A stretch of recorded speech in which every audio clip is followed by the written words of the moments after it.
Un effort physique s'accompagne toujours d'un ensemble de modifications importantes dans l'organisme, tant au niveau de l'activité respiratoire que de l'activité cardiaque.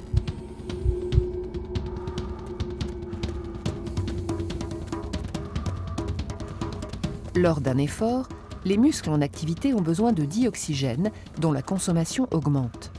Pour répondre à cette demande, on respire davantage, plus fort et plus souvent. On parle d'augmentation du débit ventilatoire. Le débit ventilatoire se calcule en multipliant le volume d'air courant, c'est-à-dire le volume d'air circulant dans l'appareil respiratoire lors d'une inspiration ou d'une expiration, par le rythme respiratoire, représentant le nombre de cycles inspiration-expiration par minute. Lors d'un effort physique, le débit ventilatoire peut passer en moyenne de 5 à 120 litres par minute.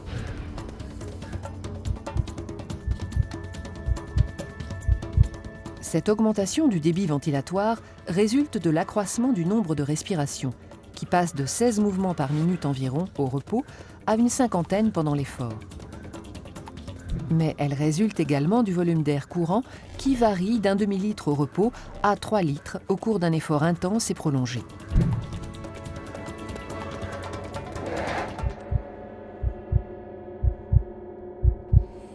L'organisme doit apporter dioxygène et nutriments en grande quantité aux muscles. La circulation du sang dans les vaisseaux s'accélère. Débit et fréquence cardiaque augmentent nettement.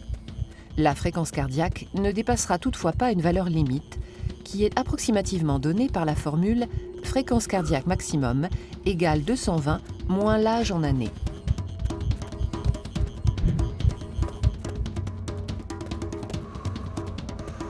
Enfin, l'intensité respiratoire s'accroît tout autant, c'est-à-dire la quantité de dioxygène consommée, principalement pour alimenter les muscles en activité.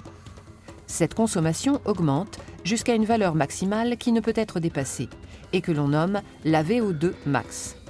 La VO2 max représente le volume maximal de dioxygène consommé dans un temps donné, cette consommation restant stable au-delà d'un certain niveau d'effort. Toutefois, la valeur de la VO2 max peut être améliorée par l'entraînement régulier et adapté dans les limites des dispositions génétiques de chacun.